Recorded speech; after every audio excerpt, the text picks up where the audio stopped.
The following program is rated PG.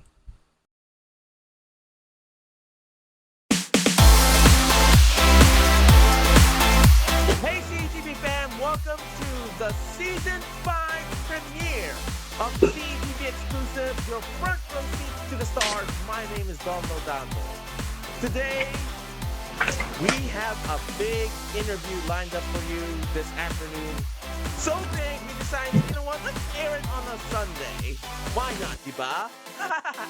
Anyways, and to open this new season, we're kicking off with one of the freshest forces of P-pop. Yes, they took the first step towards the big moments of P-pop and all that.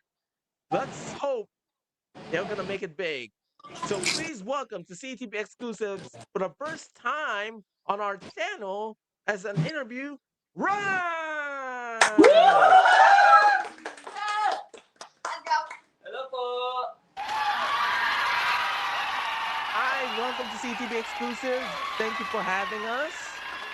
For joining us, rather. So, would you like to greet our viewers first? Okay, let me start it off. Hello everyone, I'm Ryan Ishiro. Hello everyone, ako po si Ryan Asi. Hello everyone, ako po si Ride Massive. Hello po everyone, ako po si Ride Ray. And I am Ride Russo. And together, we have arrived. We are Ride! All right. Thank you very much. You have really do arrived on this moment. And I hope somebody forgot to pay the bill earlier. Kasi we were talking off air na someone must have forgotten to pay the bill over there at the ELJ building. Oh, wrong sound. Bino lang to, guys. Pero, okay. First of all, what's one small thing that made you smile this morning? Something that makes us smile this morning is we get to do many promotions for our album, like this interview, and we get to perform our songs at different events. So that's something we get to be happy for. Nice. That's nice. That is one thing na smile tayo dito. So anyone can answer these questions. Let's get on with it. So your debut album is now officially out. So you should give yourself a pat on the back on that one. All right. So how does it feel seeing the fans finally react sa inyong full project? Ooh. Ano reaction nila? Yung nakita natin How does sila. it feel na napakinggan na nila yung album? Sobrang saya po kasi yun nga po, matagal na po namin pinaghandaan tong album namin and also matagal na namin nabuo ang album na ito and for sure yung mga arrows namin matagal na rin nagantay. So masaya po kami nakikita po silang napapanood yung performances namin and also napapakinggan na po nila yung songs namin. That is a very good one. Answer, Rusu, there. Now, ano ba ang biggest intention behind creating a self-titled debut album like this one? What did you want this first album to say about you guys? Our first album is self-titled, Rive. So in this album, we wanted to show the different sides of Rive. Because an introduction, as people say, first impressions last. So we wanted to show them, that we are well-rounded. Yung kaya po namin yung iba't ibang klase ng style and emotions. So we just wanted to show that Rive is versatile and capable of doing different things. That is nice to hear kasi we need versatility is more important than ever before.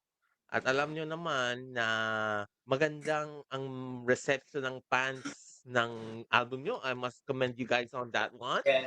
And also, add ko lang po na parang yung album po namin, also collab po siya na kami po ang nagsulat.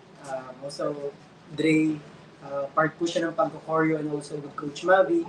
Marami kaming kakolab na producers and songwriters po. Nandiyan po si DJ Modi, Sir Jonathan Manalo, Alas, and also Jeremy G. Yes, and also Sir Kiko Salazar. Yes, very good. Very good, guys. So, I'm just saying, lahat, mga legends in their own right, especially si Jonathan Manalo. I Yes. must Yeah. admit that. Now, speaking of Jonathan Manalo, ibang tanong ko. So, you did mention you work with names like Jonathan Manalo, Alas, Jeremy G. Ano ba ang valuable lesson or insight you picked up from them while working on this album? Siguro sa amin po, while observing, habang naipag-work kami with our yung mga sila Sir John, sila Sir Kings, observe po talaga namin kung paano sila kumonek sa music, kung paano nila ini-express or kung paano nila gustong i-express talaga yung nararamdaman nila through music. And I think sobrang dami po naming natutunan. Especially since nagsisimula pa lang din po kami. Dami naming nabaon na, alam mo yun, whenever mag-write kami ng songs, kailangan may feelings talaga and kailangan klaro kung ano yung gusto mong iparating sa ating mga listeners. And also, parang doon po namin nakita na lahat pala ng song, pwede lang malagyan ng soul. Kasi doon namin natutunan din kay Sir John na dapat yung music is from your heart. Dapat, paano mo siya ipe-perform, dapat mahal na mahal mo yung song na yun.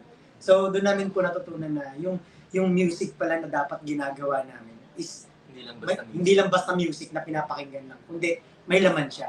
Tsaka sobrang walang pressure makipag-work kila Sir John, kila Sir Kicks. Kasi una-una, na-appreciate nila yung bawat vocals namin lahat eh. So, parang pinaka gusto niya palagi, yung ilabas yung yung bawat character ng mga boses namin. Kaya sobrang saya nila katrabaho kasi ramdam mo lang na confident ka sa ginagawa mo. Tsaka ang sarap sa feeling no, na open din sila sa ideas natin. Yeah. Collaborative. Collaborative talaga yung Indeed. Lahat talaga nauuso na yun ang collaborations and all that. And I'm very happy to hear na maganda ang mga collaborist ba? Is that the word?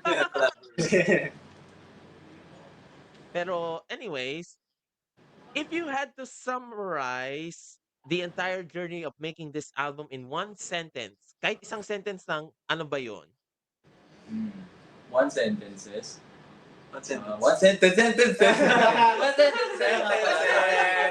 Pardon my Okay lang. Nagkakamali tayo minsan. Go ahead. I could say it's passion turned into sound.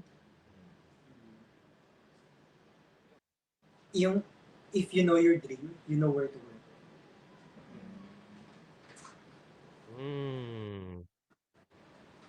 Nice one. Oh, ang ganda kasi lahat tayo may pangarap at if we take that first step, it's important to take that first step talaga. And on that note about Hakbang, first step, it really resonated. Your song Hakbang really resonated with fans at the showcase last 2 weeks ago sa isang mall sa QC. What does that theme of taking that first step, big step, mean to each of you now? We go from left to right. Ishiro, go ahead. I mean, taking the first step or, any step kung nasan man tayo ng point in life is sobrang importante because that's how we know that, we're still capable of doing things and, papalapit tayo sa kung ano talaga yung gusto natin. So, that event that we held this month sa mall na showcase is sobrang laking step because, we get to show our first album and happy kami na maraming tao din yung sumuporta sa amin. Tsaka I think na everything is big risk. Pero sa amin kasi parang wala kaming pake sa kung gaano man kahirap na i-risk yung bagay na yun. Kasi alam lang namin sa sarili namin na gusto namin ipakilala yung Rive. And also sa risk na ginagawa po kasi namin, always namin iniisip na sa risk na to, merong magandang resulta. Yeah. Kung hindi man ang magiging resulta ay maganda, may matututunan kami. Yeah. Sabi nga nila na experience is the best teacher. Yeah, tama. and very interesting to hit na somewhat. So now that everything is released, how would you describe your creative involvement in shaping its sound and identity? Um, we really get to express our creativity kasi as in the whole process from the concept, the making of the song, the making of the choreographies, up until sa mga music video din po, we really put our inputs and we collaborate with our team na para, everything that we make is a collaborative effort and pinag-isipan talaga with different minds. So alam namin na, quality and mga tayo may put out namin ng mga outputs. And yeah, happy naman kami kasi sa lahat ng mga work namin up until now, nakikita talaga ng mga tao yung identity namin. Yeah. Kung ano yung gusto talaga namin mapakita, is yun yung na ilalabas namin mga content. And also, parang kaya siya tumagal ng ganito, na bago natin na-release yung lahat ng music natin and all. Kasi ang daming change of plans namin. Ang daming naming ideas na binabato. Tapos hinahanap namin kung ano yung perfect one for us. Na for sure, pag nilabas namin to, confident kami, wala kaming paghihinayang na, ay, dapat pala ganito ginawa natin. So, yeah, pinake namin yung time namin na explore yung music and ano yung magiging look ng ride, ano yung magiging pagdating sa tao ng music namin. So, yeah. Kumbaga parang hindi natin hinayaan na maglabas lang tayo ng music basta-basta lang. Ng music lang. Oo. Kumbaga nilagyan din natin siya ng passion and love. Kumbaga, yun yung feelings natin. Tsaka yung lahat ng nagiging decision natin, alam natin sa sarili natin na parang buong-buo talaga yung loob natin doon. Kaya, ayun, nakakatuwa kasi yung mga decisions na yun, na naririnig na ngayon ng tao, diba? Nagbubunga ngayon. Finished product. Yes. Tamang mga sinasabi nila na di basta-basta na hilaw pa. Dapat kasi na maganda ang output talaga. Hindi basta-basta hilaw pa. Dapat buo. Yes. Now, so with all the songs out in the world, we're going to talk about sa mga tracks naman. So, with all the songs out in the world, which track do you personally feel represent Rive the most at this moment and why? For me, it's Hakbang. Actually, dalawa sila. Hollywood and Hakbang. Kasi sila yung connected song na nagawa po namin. The Hollywood is our pre-debut era and the Hakbang is our debut era. Pinag-connect namin siya from batang nangangarap lang until Rive na iti-take na yung risk lahat and haharapin kung ano yung dapat harapin. Personal siya. Yeah, personal talaga siya sa amin. Sobrang, ginawa namin siya kung ano yung totoong nangyayari sa grupo namin. So, the story and sa plans. sa journey. Yeah. And also, bukod sa, the story is really connected sa amin. Yung Hakbang in Hollywood din talaga is, malaki yung contribution namin sa pagsusulat nun and sa pagko-choreograph nun. So, yung dalawang songs na yun is buong rhyme siya. Buong rhyme siya. Very special nitong song na Hakbang para sa amin kasi unang-una yung messaging niya talaga sobrang nakaka-uplift, nakaka-inspire and so yun yung gusto ng Rive na lahat ng makakarinig ng song na to gusto namin na ma-inspire kayo sa amin pero at the same time parang kailangan one step at a time lang. Maging patient ka lang. Yes. Baby steps, ika nga. Yes. Baby steps or sabi nga ni Ann Curtis. And by the way, yung nakita yung background, hindi to Showtime.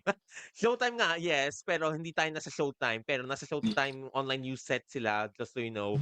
Para sa mga geeks diyan out there. Shout out sa mga madlang people diyan. Anyway, the album blends different moods from energetic to emotional. Looking back, what guided that decision to explore deep sides of your sound? Sa concept po kasi ng Rive, our concept is really about, bringing people with us throughout different journeys and different destinations. So, ang destinations po namin na gustong dalhin yung aming listeners is the songs. So, each destination is a different feeling, a different sound, different message. So, kaya po namin napag-desisyonan na, magkakaroon tayo ng upbeat, lively, merong medyo dark, merong mas funky, merong mas mellow lang. Because we want to have a destination for each kind of person. Na may iba-ibang storya, so mas marami pong makaka-relate. And kung siguro pwede, meron lahat, nare-relate niya lahat ng kanta. Pero yun po yung importante sa amin na there's a destination or there's a song for each person. Ay, yung Rainbow Rumble theme song. Kahit, Yeah. parang After paano kung Rainbow Rumble? Rainbow Rumble. yung color crush, sobrang passionate din na, yung parang, yung striving mong gusto mong manalo. Yung competitive. Competitiveness. Kahit sa mga games. Yun nga, parang yung music ng Rive, parang kang nasa iba-ibang universe na bigla-biglang magta-time travel yung nararamdaman mo, yung feels mo, magbabago bigla. Pag isang switch lang ng music, parang isang snap lang ni Thanos. Pero ang maganda doon, kahit nasa iba-ibang lugar ka, alam mong Rive yun ang Rive yun ang dadala. So yun yung gusto ko na. Correct. Kasi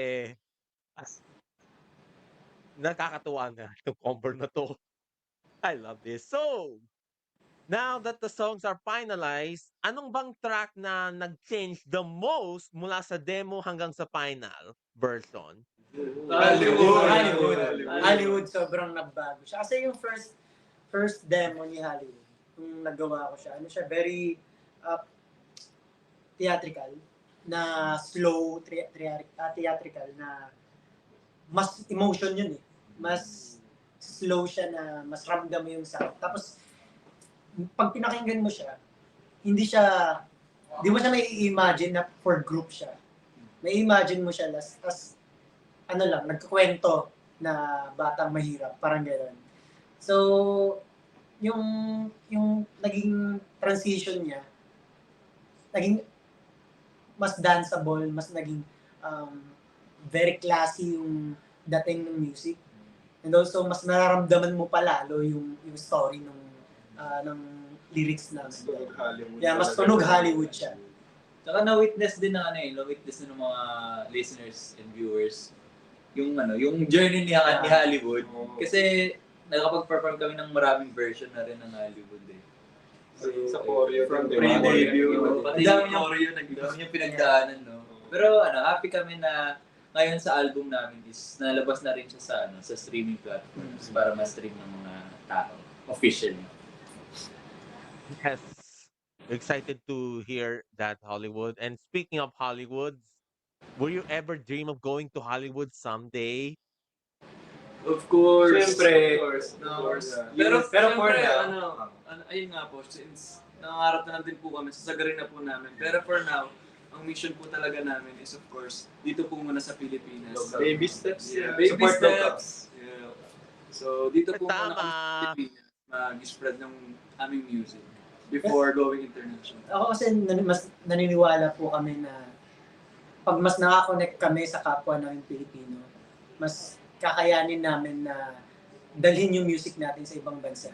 Kasi alam namin na alam namin na alam namin di kami mag-isang magparinig ng music namin sa ibang bansa. Alam namin na pati mga kapwa Pilipino namin gusto yung music namin. So, confident kami ang iparinig sa buong mundo. Local first before anything else, ika nga. Yes. Kasi naniniwala ko kasi, nasabi ko nga to noon, pero sabi nga naman ng late Susan Carlo Medina, wag maging dayuhan sa sariling bayan. Agree kayo diyan, di ba? Agree. Yeah. Super. Yes, kasi yeah. Now that fans have heard the album, meron bang isang lyric or line you're proud they finally get to appreciate? Isang line na parang proud kayo na parang Ako yung line ng kung di ka handa sa mga Gagawin mo, kumapit ka lang at tibayan ang puso mo. Second verse of Hakbang. Kasi alam mong mararamdaman mo yung mismong pinaparating dun sa line na yun. Na kumapit ka lang, tibayan mo lang yung puso mo, mangyayari din yun. Parang ganun. Ang sweet din, no? Na alam mong, parang dati ko pa siya na-imagine eh. Nung nabuo pa lang yung line na yun. Na kung ako yung makikinig, tapos narinig ko yung line na yun, parang may comfort siya na kumapit ka lang, kung hindi ka pa handa sa mga gagawin mo, kumapit ka lang, tibayan mo yung puso mo. Kasi, may sarili ng time struggles. Sarili-sariling face. Ang heartwarming na may maririnig ka na, alam mo yun, kumapit ka lang, tibayan ang puso mo. Alam mo, ang take ko po dun, talaga sa lyrics na yun. Parang, di ba sa sitwasyon, never naman tayo talaga magiging fully ready. So parang wala tayong choice kundi tibayan yung loob natin. So, yun talaga yung ganun talaga yung buhay. So, ang ganda ng naririnig. Ang ganda nga nung message nung Iba talaga yung level ng song na yun. Sobrang comforting niya talaga every time na pinapakinggan namin. Tsaka every time din na pinaperform namin. Talagang, sobrang natural nung pag ngumingiti kami lahat. Kasi sobrang nung messaging ng song talaga eh. Kaya, ayun. yun. Party. Comforter. Okay, yes, I heard it for the first time kanina bago tayo nag-on air. I was like, pwede pala pang rampa music and all that. Look, ang vibe kasi niyan, parang lumalakad ka lang, you take the first step towards that. Nakakatuwa yung song nyo. I'm happy to say. Now, no problem. All right. Were there any songs that were emotionally challenging to record? Especially now that you performed them live. Meron bang isang song na emotionally challenging na i-record nyo at first, pero you performed them live, especially na yun? Go ahead. Recorded. What did you guys think? Personally, siguro challenging for me. Yung panaginip na lang. Kasi siya very contrast kung ano yung naririnig mo sa message ng kanta. At the same time, challenging din siya i-perform. I think kasi whenever pag kinanta mo siya ng alone, pag kinanta mo siya, okay siya.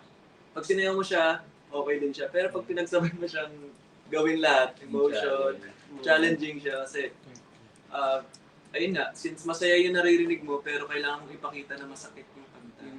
Yung message ng kanta. Yun yung parang ang saya ng feels ng music. Pero pag pag malungkot ka. Ang lungkot ng kanta, ang lungkot ng message na parang okay, ang saya nito biglang panaginip lang pala to. Yes. We all have bad dreams. We all have good dreams sometimes, pero patuloy lang tayo lumalaban pa rin hanggang dulo kasi this is what we live for, and very interesting to know. Let me move on to a new topic na. So, how did collaborating with multiple producers and songwriters help solidify the album's overall identity? Kung anyone can answer that, go ahead. Nung pag-collab po kami sa other producers, na parang pinaka natutunan din namin or yung tumulong sa amin para mas mahanap yung identity namin as a group. Kailangan makipag-collaborate ka din sa group mo. Like sa teammates mo, para mas malaman mo kung saan ka pupunta at saka same page kayo na pupunta. Dapat open book ka. Para ma-utilize din yung flavor ng bawat isa. Hindi siya basta magbibigay ka ng parts or magbibigay ka ng ganitong line, tapos ang mangyayari, hindi mo magagampanan ng sobra yung part mo. So, kailangan talaga meron collaboration between sa team. Saka, yun yung isa sa mga tinuro ng mga producers namin na dapat fit ka sa part na ibibigay sa'yo. Yes, kasi it takes a village to run this, to raise a group like this. It takes a village to raise something like this group. Now, after performing the tracks live at the showcase nung 2 weeks ago, did any song hit differently for you compared to when it was just in the studio? Yung Oh, ano, it's different. It's different. Actually, lahat. Lahat talaga. Pero for me, yung hakbang po talaga, it hits different. Nung pinerform na namin siya sa harap ng mga si Derek Lore, nandun, sa Arrows, family namin. Kasi sila po yung mga nakasaksi kung paano kami nagsimula. And it hits different kasi andun lahat ng mga naniwala po sa amin ng album showcase. And we know na doon sa big step na ginawa namin ng launch, kasama namin pa rin sila. ramdam na ramdam mo. Ramdam Saka, na. oo, saka mas naramdaman mo yung change nung talagang nagkaroon ng bagong arreglo din sa intro. Mas naramdaman mo na parang nagtutrova, ito yung mga pinaghirapan ko, ito Yes. yung mga Like- nangyari before, tapos magagawa ko na ngayon siya. Yeah. Like imagine lahat ng taong nandun ay para sa Rive. Tsaka, isa pa, mga dalawang kanta to. Para sa akin, pinaka na-feel ko rin na, yung paano kong tsaka yung pangkalawakan. Kasi ito yung first time ba natin kumanta ng walang sayaw talaga. So, alam mo yun, parang all out ka talaga sa emotions ng dalawang song na yun. Tapos, syempre, ang daming nanonood, di ba? Tapos yun din yung first time na maririnig nila yun ng live. So, grabe, ang sarap sa feeling nung pinerform namin yung paano kong tsaka yung Baga it's pangkalawakan. something na bago po nilang nakikita sa amin. It's Kumakanta different. ng May mic stand pa, no? Yeah. It's different for them. Saka sobrang iba din ng feeling na ibang-iba yung pag maririnig nila sa papakinggan na nila sa mga streaming apps. Tsaka pag sa live nila mapapanood. Ooh, nothing beats that. True naman. Yes. Iba talaga pag live, and you know what they say, it's ibang feeling pag narinig mo ng live yung songs nyo. Sa totoo lang. Kasi, personally speaking, I've never experienced you live perform, pero hopefully someday, I will. Ano ba? Now, which performance from the showcase stood out the most for you? Maybe something unexpected happened, or ang fan reaction that surprised you? Yung parang hindi natin explain, ay, may Ako- reaction ng tao. Ako siguro sa panaginip na lang. Kasi siya first time namin mag cute concept sa isang song. So, di namin din-expect na, alam mo yun, magugustuhan ng fans at saka ganun yung dating sa kanila na, effective pala yung paggawa namin ng cute. Hindi rin nila in-expect. Hindi rin kasi nila expect from us na, may ganun kaming genre. May ganun. First time natin magsuot ng ganung Oo. pakulay na namin. Enjoy lang. Oo. Parang di niyo po ma-imagine yung Rive na gano'n.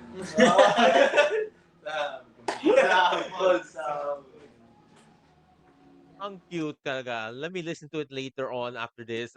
Baka I will try to listen to it, and I'm pretty sure relate ako diyan kasi it's not really going to be a dream anymore. Anyway, now that the fans have heard everything, ano ang message you hope they carry with them from this debut album? I hope, siguro yung mas na-feel nila yung passion ng Rive sa music. Mas na-feel nila yung gano'n ka-hungry yung Rive sa path na tinatahak namin. And also, yun nga, ano bang tingin niyo? Ako siguro, since napakinggan nyo na po lahat ng music namin. Kasi before, something na ito ang mga kaya namin gawin. Ito music namin na to, I hope na na-realize ng aming Arrows na nalaman nila ang reason kung bakit kung bakit kayo sa amin mag-i-stay. Kung ba't nyo pa kami masusupport. At saka, parang madadala din talaga nila na walang imposible mangarap. Walang imposible sa lahat ng gagawin mo. Basta alam mong buo at gustong-gusto mo yung gagawin mo, hindi mo masusukuan yung dream mo. Kumbaga, hindi ka susuko sa pangarap. Talaga. Yun yung pinaka-gusto naming message na nauwi ng arrows namin o sa lahat ng mga pumunta ng album showcase namin.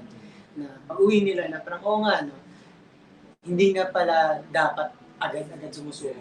Minsan talaga may mga challenges sa buhay na parang mapapatanong ka, gagawin ko pa ba ito? Itutuloy ko pa ba ito? Pero, yeah, sana natanggap nila from our songs na, okay, hindi ako mag-isa, kasama ako, may kaya ko. Ganun. Tsaka kumbaga sana, every time na maririnig nila tayo, parang sana lagi silang ma-inspire sa mga ginagawa natin, kung gano'n tayo ka-passionate sa tinatahak natin na path. And ma-remind nga sila, tulad nga ng sabi ni Rosu, hindi sila nag-iisa harapin itong problema na ito. Comfort ka namin. Pakinggan nyo lang yung kanta po na. ka lang, isbayan ang puso mo. Yun. Kaya, I am almost becoming emotional tuloy sa mga sinabi nyo. I'm just so emotional sa mga sinabi nyo talaga kasi we all have to take that very first step with everything. And dapat talaga lumaban hanggang dulo. Huwag kang huwag kang kabahan sa mga pangyayari, pero you have to start that first step kasi it takes a village to be okay. All right, I'm just too emotional to talk right now, pero let me get my random thought of the day. Okay? Yung ginagawa kong mga key takeaways from this interview. All right. So every new challenger begins with a single step. Sometimes shaky, sometimes unsure, but it is always necessary.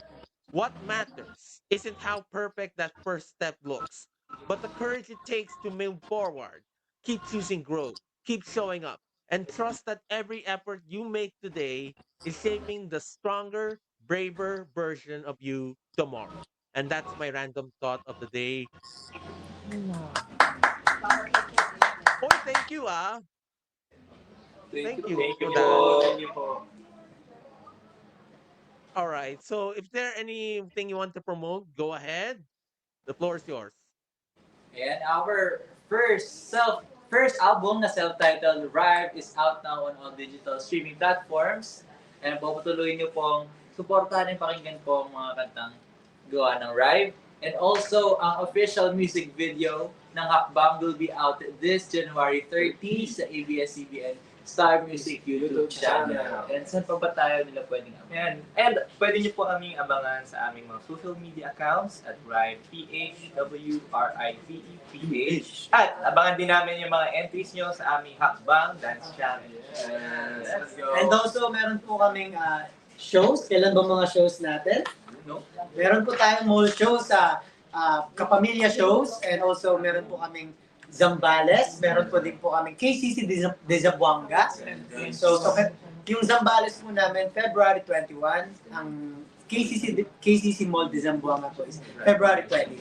And also guys, maaari niyo po kami abangan pa sa iba't ibang TV shows, P-pop events, of course sa mga mall tours po namin, magkita-kita po tayo dyan. Yes. Campus tours. Yep. And I hope to be part of one of those events soon. So, thank you very much, Rive, for a great conversation. Thank you so much. Thank you so much po. And I hope na we get to see each other this time, lahat kayo na, hindi lang tatlo. Kasi, we talked about this off, I forgot to mention this. I saw them nung P-Pop Music Awards last November. Tatlo lang sila. Yung other two, I do believe na pumunta ng Beanie concert. I can't wait. Yeah. So, thank you once again, Rive, for Kasi joining nung us. nandun kami sa Beanie concert, yeah, me and Ishiro co-wrote the Infinity ng Beanie. So, yeah, it's a big milestone from our group na as a newbie, nakapagsulat kami ng song for our seniors, which is Beanie, na magpe-perform Coachella. So, yeah. But really hope to see you soon din Soon. po as 5 naman. Yes. Let's hope so. Kasi mas matutuwa ako pag nakita ko kayo perform All right. Thank you very much for watching CTV exclusives. We hope to be back on regular schedule very soon. We got more than this and Dom Low got to say thanks for watching. See you next week. Bye. Bye!